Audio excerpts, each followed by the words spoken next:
Hey everybody, in today's video we're gonna be discussing about the most common 3 beginner mistakes that happen all the time below 1500, but nobody really talks about them in any opening courses, books, tutorials, you name it. But from my experience as an international master and coach for adult improvers, I literally see this every single time. So to be more specific, we're talking about a very weird and aggressive e5 move super early on in the game. After that, there is of course gonna be the Hillbilly attack, bishop to c4 on the second move, followed by the very interesting topic when white goes for this very early check, and I'm gonna be discussing about the optimal way to deal with this variation. And last but not least, we're gonna be discussing about the advance, where white goes for, a very common line, c3, knight f3, you play all the standard theory, and all of a sudden you're very happy, ready to play knight f5, get pressure on d4,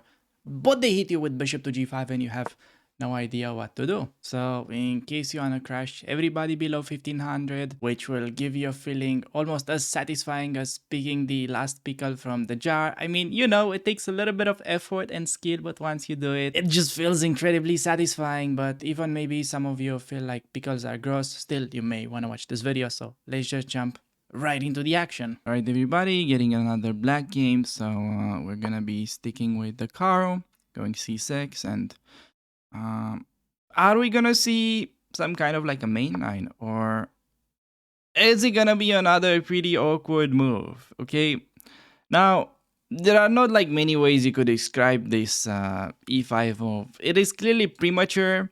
It is, I guess, kind of aggressive, but very early. I mean, I'm not really sure what to compare this with, but just think of it this way. So you're basically just played e4, yeah?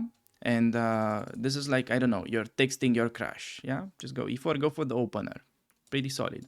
Your crush replies, yeah? Just, this is like your second message, and you go e5. That's like way too aggressive. You gotta slow down a little with this move. I mean, it's like, you haven't even talked with the girl and you already send her like a dick pic or something. So, guys, you should not be approaching the scenario this way. I swear, it is not working. You gotta be a little bit more like, uh, have some patience, play d4, whatever, get the center, blah, blah, blah, and we should be good. And yeah, e5, not the right way. I'm telling you, this strategy will normally not work. So yeah, just in case you are wondering, that is just a story that I heard from a friend. So okay, we're just gonna be sticking with the Caro-Kann anyways, playing normal.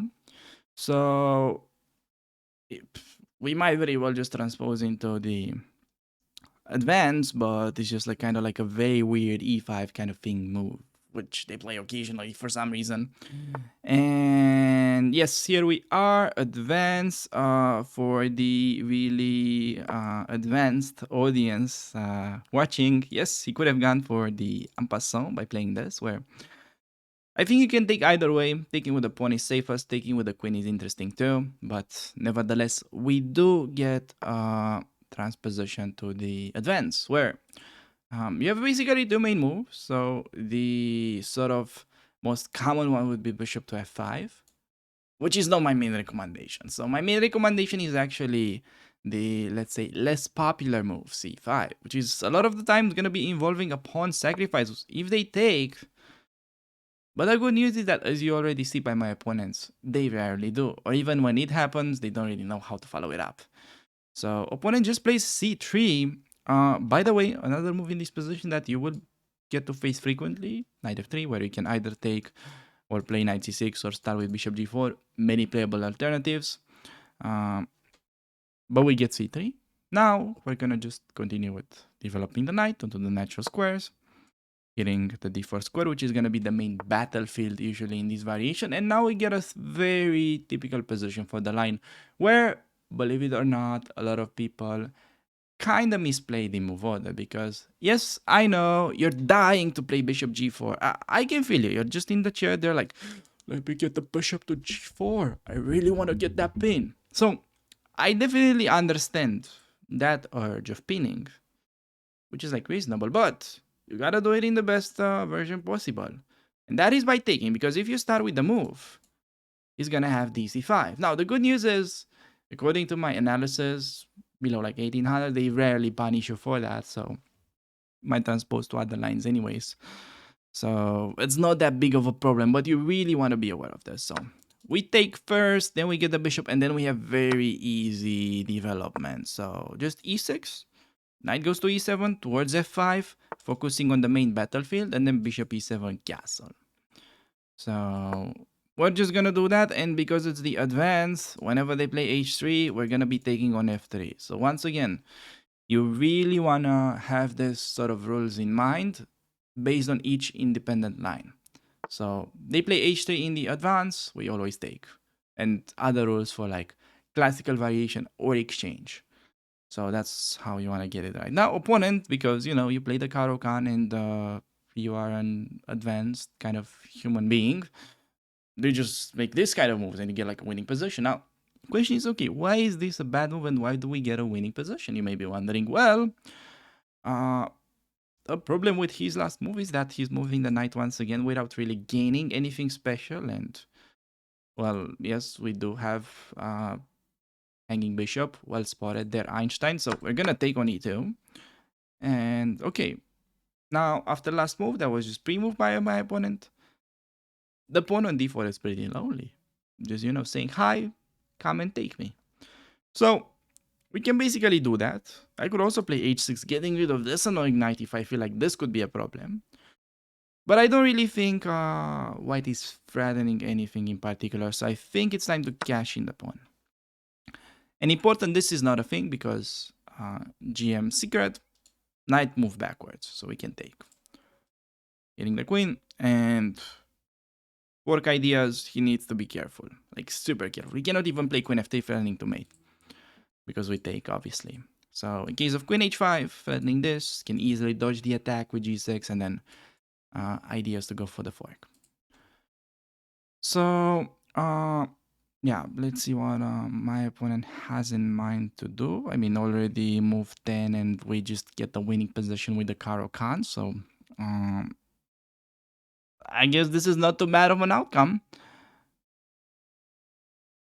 Definitely spending some time. So he plays queen d3, which is reasonable, keeping an eye on that. So the knight is under attack. We could go back. We could also consider a counterattack, hitting the bishop. But he can simply play knight c3, so I guess it's nothing special. Can also consider attacking the knight, but then he can take and pick up the knight after, so that's not really great. And I'm just gonna stick with a simple move, okay? Just making sure the knight is safe while attacking the pawn. And he goes queen to b5 kind of instantly, which, anyways, it is not a dangerous move in itself. But it's actually leading to a pretty interesting situation because I feel like the best move according to the engine, it's not gonna be the move that I suggest you to play. And probably we can make a bet if you want. I think engine suggests something like queen d7 or queen c7. Wait, maybe we can even play a6. Oh, that's not a great move. I was thinking a6, queen b7, knight a5, trying to trap the queen, but there is queen f7 mate. So that won't do the job. So yeah, anyways, engine probably suggests this idea. I'm gonna play queen a5. Forcing the queen trade because we are up a pawn, and whenever you are up material, if you manage to trade the queens, it's basically like half of the job is done, It's like you just went through like the college, now you just have to pay somebody to write your final assignment. I'm just kidding, you don't do that. That's like illegal. That's not allowed. So yes, just play h6, finish development, get rid of the annoying knight. Yes, I could have taken a free pawn. You're very right on that. But yes, on this channel, we are not really supporting, let's say, greediness. So we're already up a pawn. We kind of won the game. Just time to sort of slow down a little. Just, it's like, guys, it's like you're already aging, and at some point when you're like young, sure, you care more about like career, making a lot of money, blah blah blah, this kind of stuff. But then when you age, the family becomes more and more important. It's kind of like the same when we are up in material. So it's already like we won a pawn. That's like enough to, you know, have a comfortable life, and we focus on the more important things like family. So in the meantime, somebody got trapped. Anyways, you get where I'm going with this. So a pawn is enough. Just time to exchange all the pieces and slowly convert it into a winning position. So, um, yeah, I guess um, it is this simple. I mean, look at our position, how compact it is. The pawn structure, it's like everything is together, all the pieces on like their very standard squares. There's like literally no theory that you need to remember, just the squares where the pieces belong, which is anyways very simple. So I'm gonna continue in the same strategy, just offering more and more trades while making a silent threat of a fork on e2. So yeah, he takes. I can throw in a check. Oh, he takes and resigns, dude. That like freaked me out. I feel like, have you seen like something scarier in your life like that? He plays rook c8 and just like this comes up on the board, just like you kind of got mated or something like that. Man, this was like really scary, I swear. But like, what kind of individual plays like angry rook c8 and the very next second he's hovering resign button? Like, this is pretty funny. I don't know if you guys like could explain this kind of behavior. It's like pretty funny.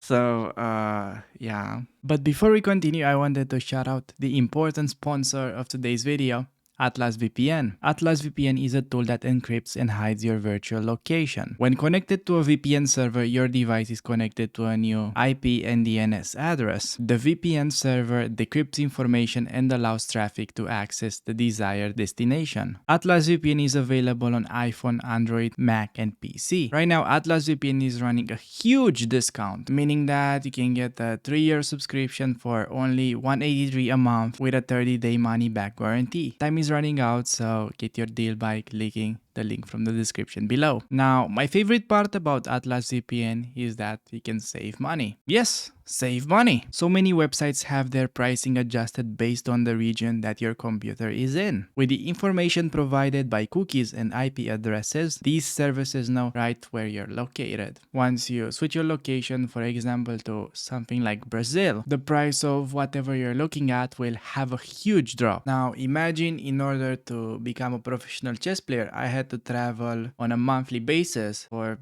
basically like 10 consecutive years without knowing what a VPN actually is. So going back in time, if I knew about such opportunity for only $183 a month, I could have literally saved thousands of dollars on accommodation. We've tried this out on many websites, including airline companies, subscription services like YouTube Premium, Spotify, or Netflix.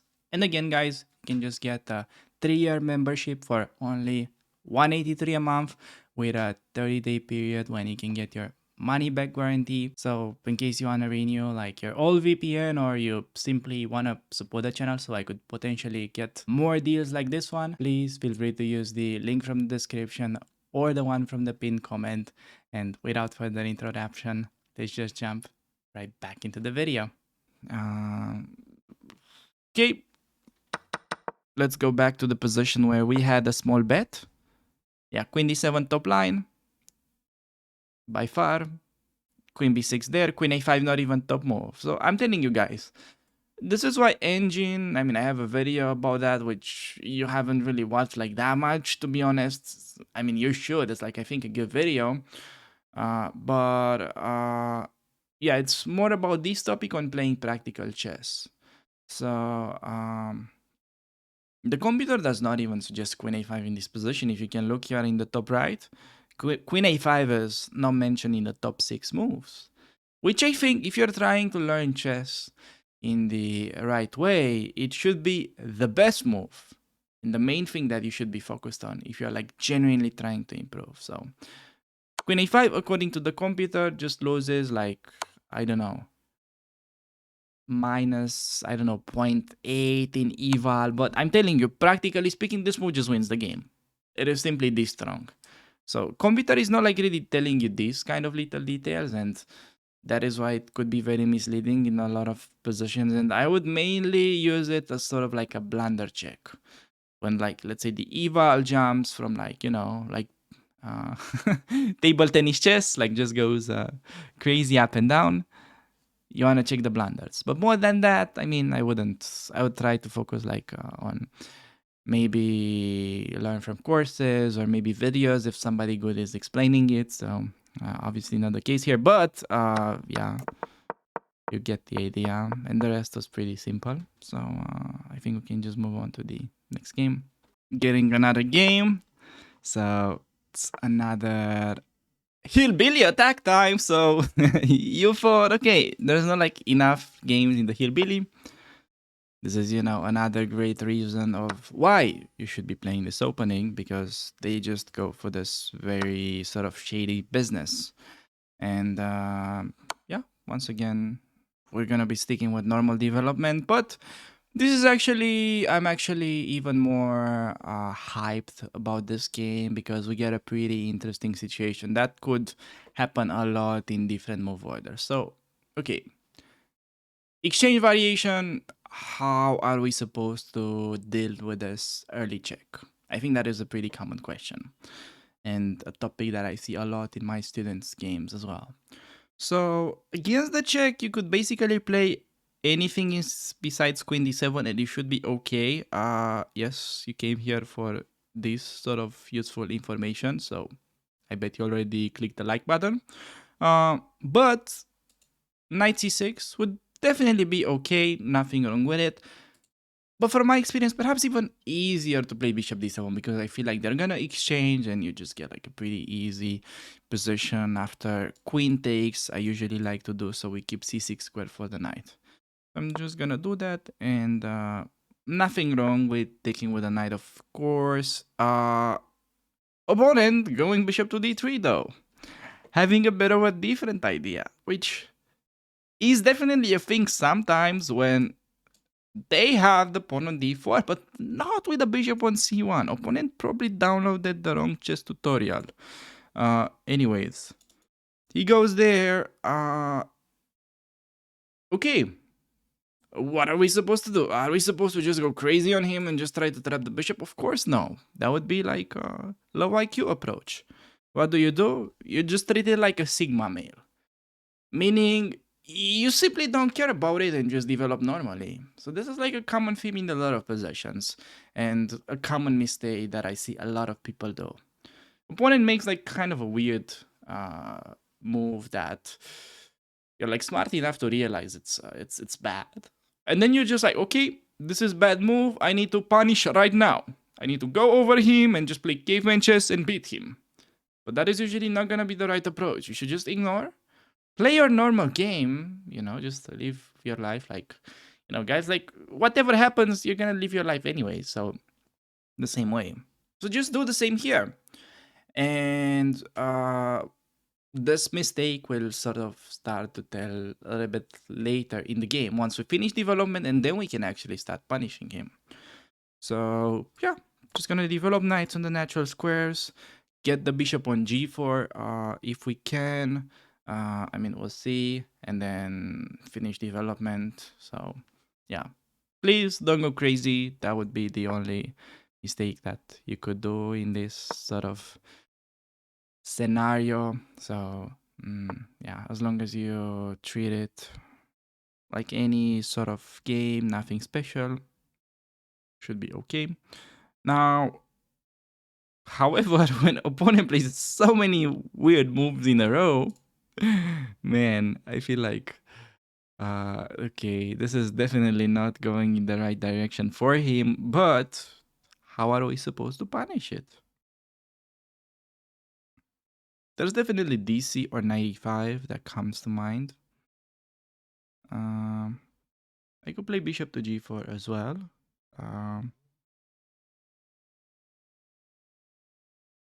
So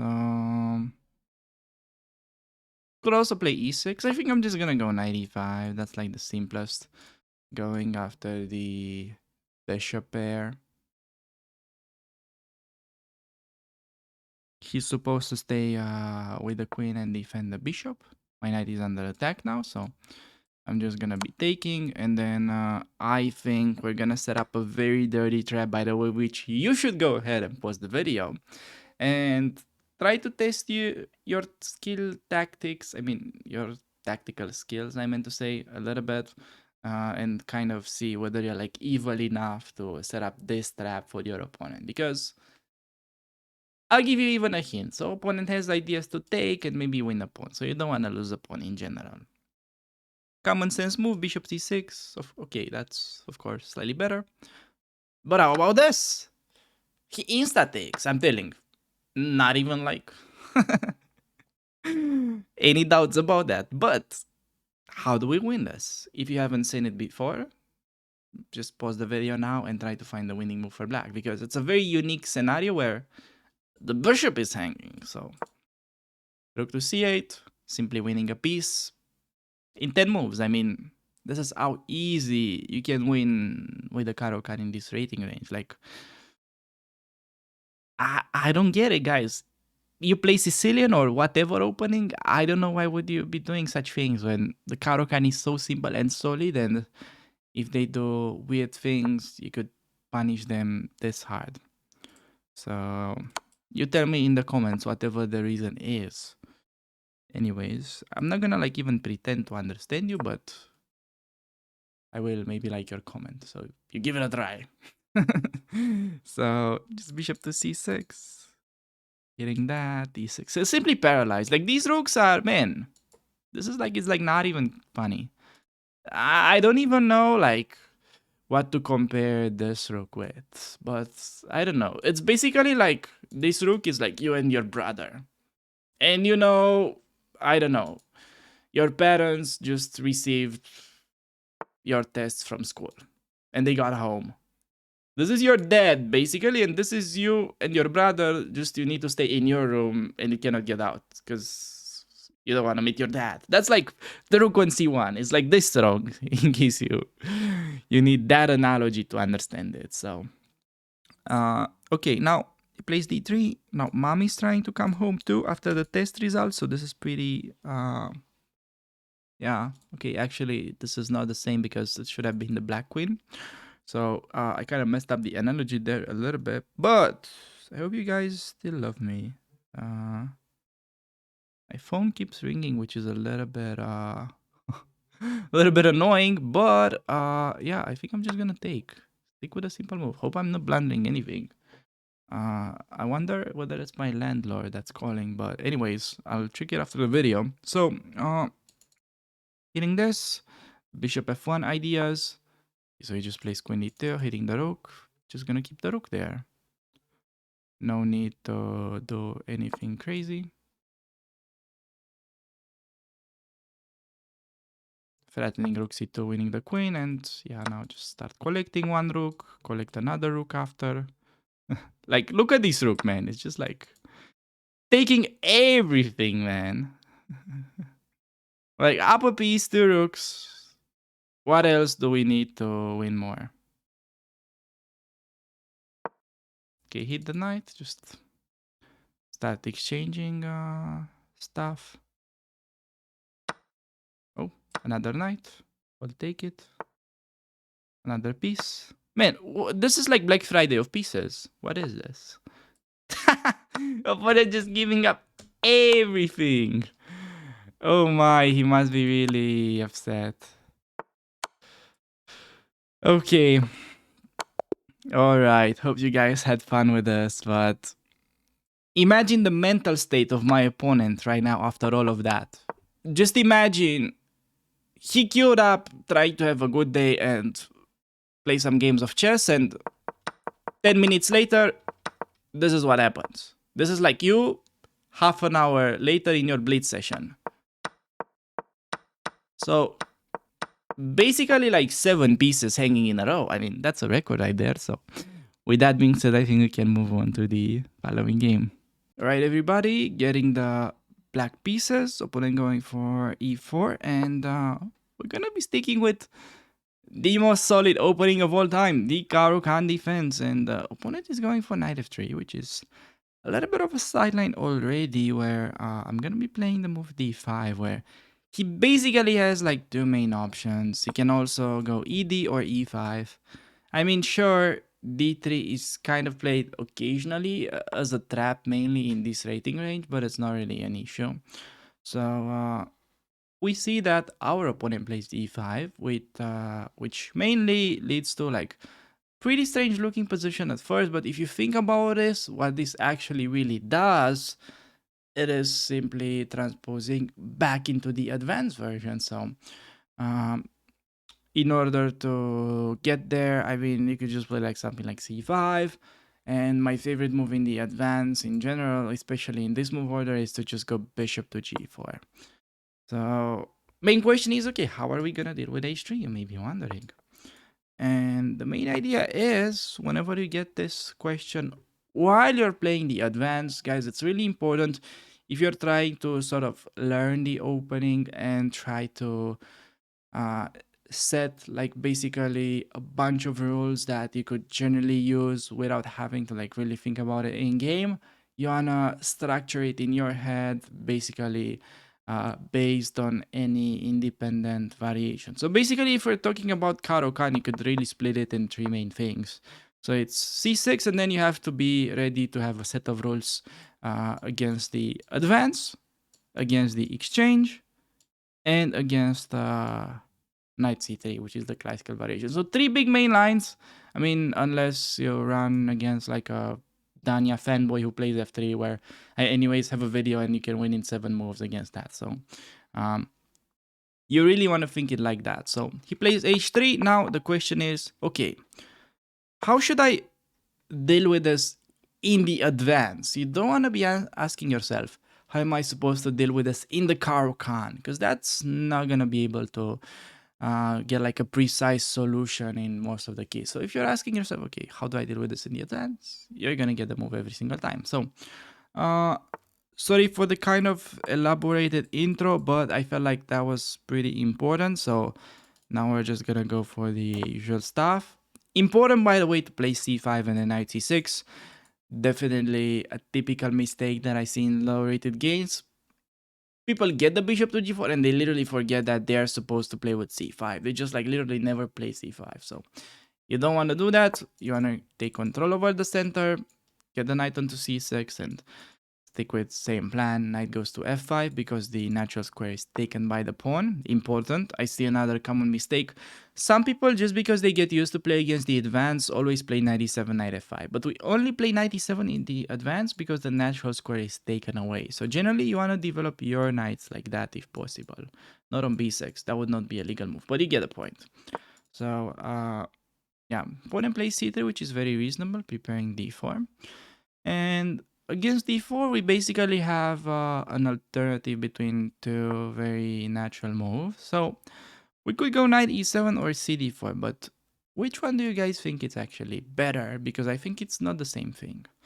So the main difference, I would say, stays in the fact that after knight e7, dc5, we could potentially enter some unpleasant position. So in order to avoid that, just go cd, and then he no longer has this type of ideas. So we can just continue with knight e7, get a knight to f5, and we're gonna be getting one of the most standard type of positions for the advanced variation, which is so easy to play. And generally, my students below 1500 just get like a -1 position every single time against this. Is just absolutely crazy thinking about the fact that most people really struggle against the advance, where yeah, we're just like absolutely crushing it. So by using these exact variation.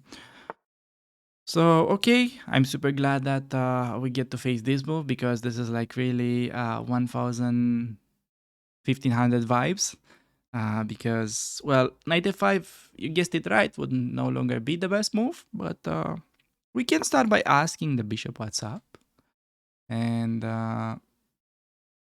yeah, let's see where the bishop will go. Normally it stays on h4, and in this specific position, you could also play g5, knight f5, but that's a little bit weakening. So in general, you want to be super careful with playing moves like g5. I would generally not risk it. And here, it's not like the queen always goes to b6 in the advance.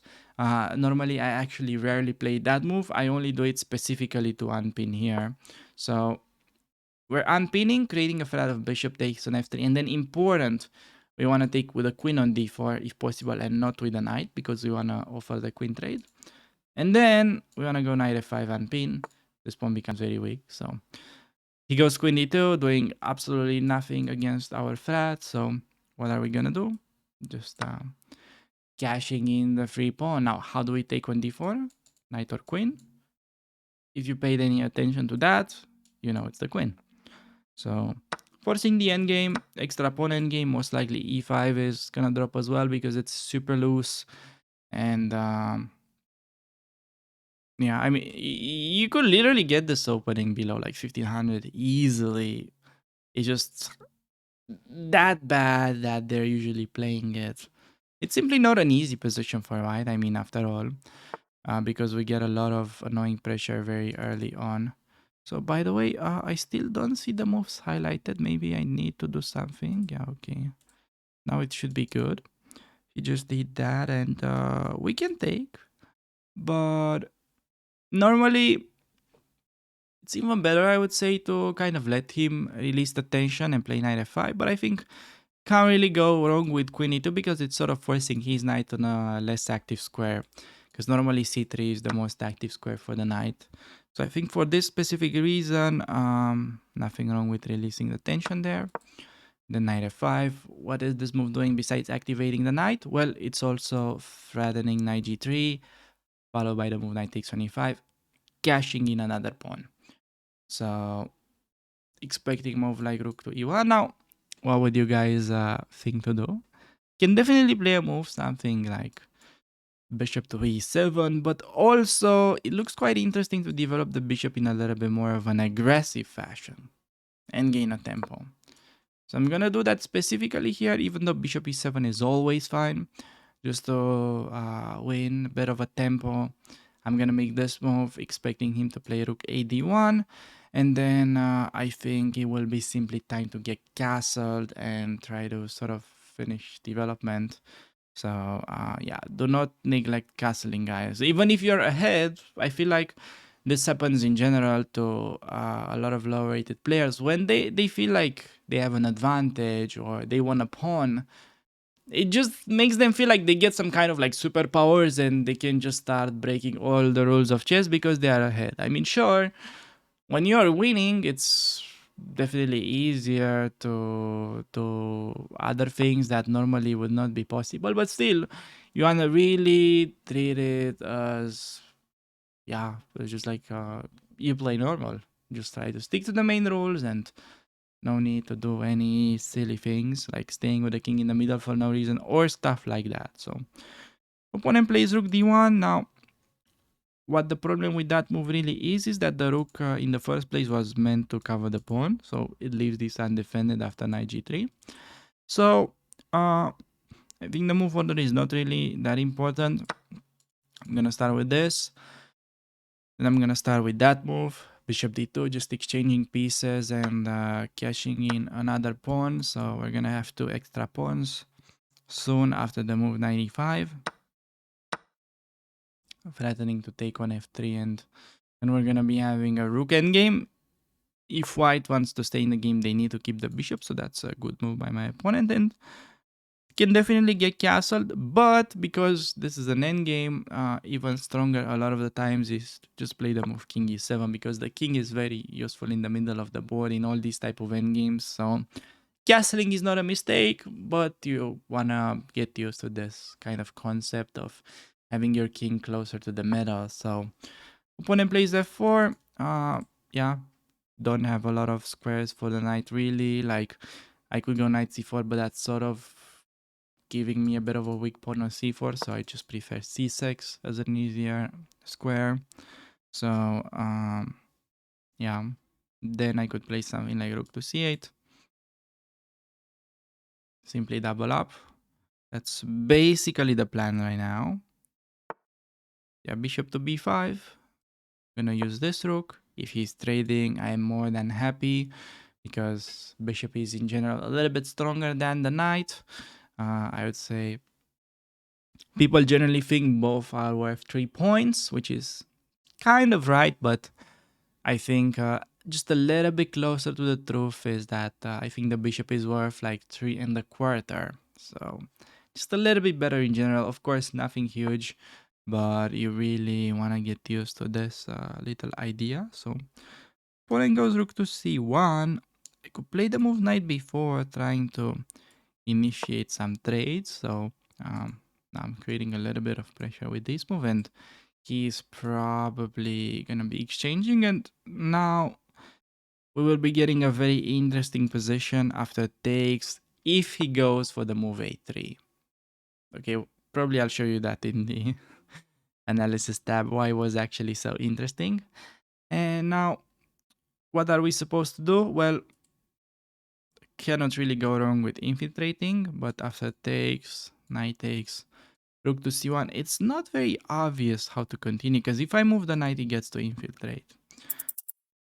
So instead, I would like to double up.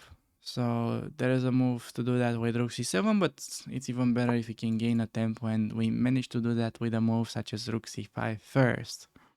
So we do this, play rook c8, and then we just want to go for rook to c1 next, if possible. So let's see what opponent has in mind. Definitely, you need to be careful with these pawns in the middle. I mean, really, the biggest mistake that you could be doing is trying to rush with pushing these pawns. Usually, my students, when they get these type of positions, they're just like kind of freaking out a little bit because, you know, they're like so winning and they want to like really, they get a little bit excited. Let's say, did I just make a mistake? Probably was a bit better to play that because of b4, but I think we're still okay. So, okay, I'm mentioning they make mistakes. I'm making a mistake myself now, but yeah, I'm in a little bit of a time scramble, so I'll try to not get flagged, but yeah, I think we should generally be okay. Just gonna take back, have the pawns connected. b4 could be the only kind of messy move, because then b5 can sort of come together with it. The opponent does not play it, which is giving us a pretty easy game. I'm just gonna play a5 next, trying to be prophylactic. So I could do king d6 now. It's actually not that important, but yeah, I'm gonna do king d6 just to have the pawn better protected. You wanna do a5 next. Yeah, just making sure. b4 is not a thing. Okay, he plays bishop g2 most likely, and what are we supposed to do there? Well, he's gonna have a threat of going rook f1 and occupy that file, so I think we just need to make sure we control all the open files, and then yeah, how do we make progress? Actually not very easy to say how.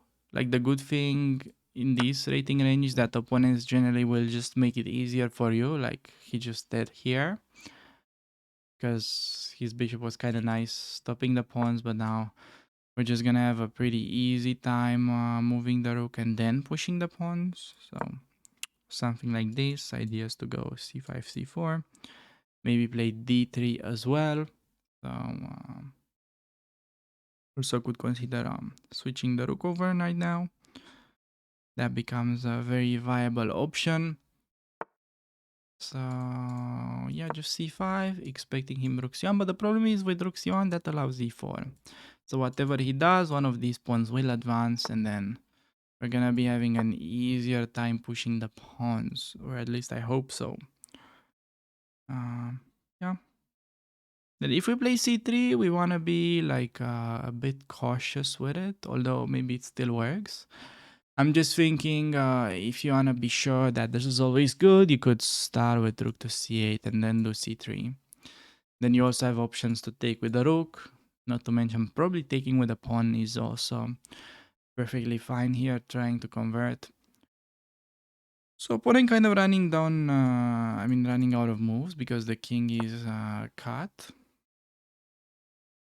Yeah, just gonna do rook c8 and then c3.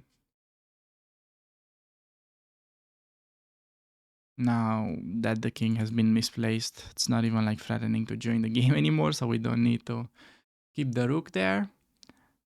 And just ready to start advancing. Yeah, I think I'm just gonna take with the rook. That's usually simpler. Just making sure we keep these pawns connected. That is usually kind of like the safest asset of the position. Just having those connected pawns is generally always a win, kind of no matter what you do. So you really want to keep the pawns together. So no matter like how hard you mess things up, let's say you lose these pawns because you have the two connected, usually it's still a win. So that would be like a bit of a practical tip. And other than that, looks like opponent has flagged. Anyways, I was about to do something like this and you start pushing the pawns. So even if he does like a move such as rook f7, can even start going d3 and just push the pawn down the board.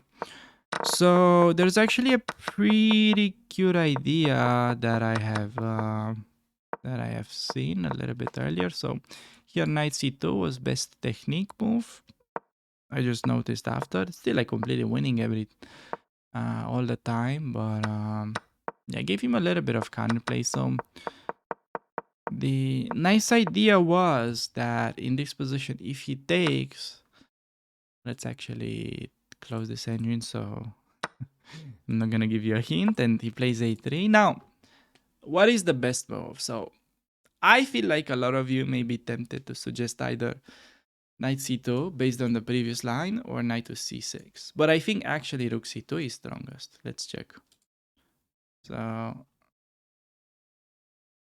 apparently rook c2 is like the sixth move in strength.